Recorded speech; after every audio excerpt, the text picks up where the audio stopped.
ஒரு ட்ரெயினில் நீங்கள் கற்பனை பண்ணிக்கோங்க, ஒரு ட்ரெயினில் நீங்கள் இருக்கிறீங்க, உங்களுக்கு முன்னாடி உள்ள பெட்டி, அதாவது டிரைவர் ஓட்டக்கூடிய அந்த அந்த இன்ஜின் பெட்டி என்ன ஆகுது அப்படின்னா ஒரு மலையில் போய் முட்ட போகுது, நல்லா தெரியுது. இங்கேருந்து பார்க்கும்போது அந்த முட்டி அந்த ட்ரெயின் உடஞ்சிரும்னு தெரியுது. இப்போ உங்களுடைய வாழ்க்கை எப்படி இருக்கும்? எவ்வளோ பதப்பதப்பாக இருக்கும். வாழ்வேனா மாட்டேனா, எப்படி இருப்பேன், ஒரு எதிர்பார்ப்பு இருக்கும் இல்லையா? ஆனால் நமக்கு நல்லா தெரியுது, நமக்கு முன்னாடி மறுநாள் வரப்போகுது அப்படின்றது நல்லா தெரியுது. உலகத்தில் நம்ம 1000 வருஷம் 2000 வருஷம் வாழ போகிறோமா? இல்லை.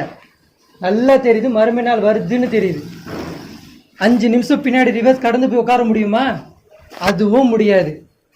அப்போ நம்ம எந்த அளவுக்கு பதப்பதப்பாக இருக்கணும்? 25 வயசாயிருச்சு, 33 வயசாயிருச்சு, இன்னொன்று இந்த மார்க்கத்திற்காக வேண்டி எதுவுமே செய்யலை.